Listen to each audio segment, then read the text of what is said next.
আগের ভিডিওতে আমি এই ব্যাটারি নিয়ে কথা বলছিলাম। তো এই ব্যাটারিটা আপনারা চার্জ করবেন কি দিয়ে? আপনারা যখন এইগুলা ব্যাটারি দিয়ে একটা 12 ইঞ্চি ফ্যান চালাবেন, তো সেই ফ্যান চালানোর জন্য আপনাদের এই ব্যাটারিটা তো চার্জ করতে হবে। তখন আপনারা এই ব্যাটারিটা চার্জ করবেন কি দিয়ে? তো সেই ক্ষেত্রে আজকের এই ভিডিওতে আমি এই একটা স্টার কোম্পানির 10 অ্যাম্পিয়ারের একটা চার্জার, এটা কত বিয়ার দেখি আপনাদের। এটা হয়তো 5 অ্যাম্পিয়ার। এখানে দেখেন output DC max 5 ampere, input AC 100 থেকে 240 ভোল্ট, ইনপুট 50 হার্টজ। তো এটা 12 ভোল্ট ব্যাটারির জন্য। তো এই ব্যাটারিটা চার্জ করবে এই চার্জারটা দিয়ে।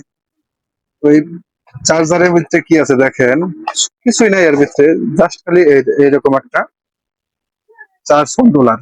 তো এটা দিয়ে অনায়াসেই এই ব্যাটারিটা চার্জ করতে পারবে। এই চার্জারটা ফুল অটো কাট। ব্যাটারিটা যখন আপনাদের চার্জ হবে তখন এটা অটোমেটিক এটা কাট করে ফেলবে। তখন আপনাদের এই ব্যাটারিটা নষ্ট হবে না। অনেক আছে যে ম্যানুয়ালি যে 12 ভোল্ট ট্রান্সফরমার আছে, সেই ট্রান্সফরমার দিয়ে এই ব্যাটারিটা চার্জ করেন।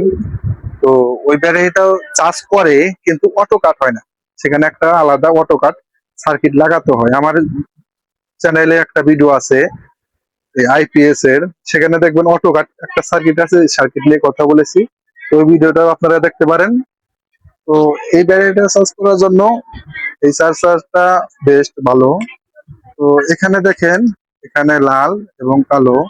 এখানে আপনারা লালে কালো এটা দিবেন, লালে এটা দিবেন। এটা ডেলিভারি আপনাদের এখানে এখানে দেখেন গ্রিন বাতি জ্বলছে। এই গ্রিন বাতিটা যখন আপনারা চার্জে দিবেন এখানে লাল হবে, লাল সিগন্যাল আসবে। লাল সিগন্যাল আসলে বুঝবেন যে না এটা চার্জ হইতেছে।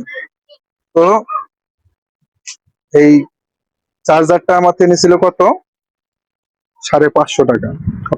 আপনাদের থেকে কত নেয় আপনারা বলবেন, দামটা ওঠানামা করে।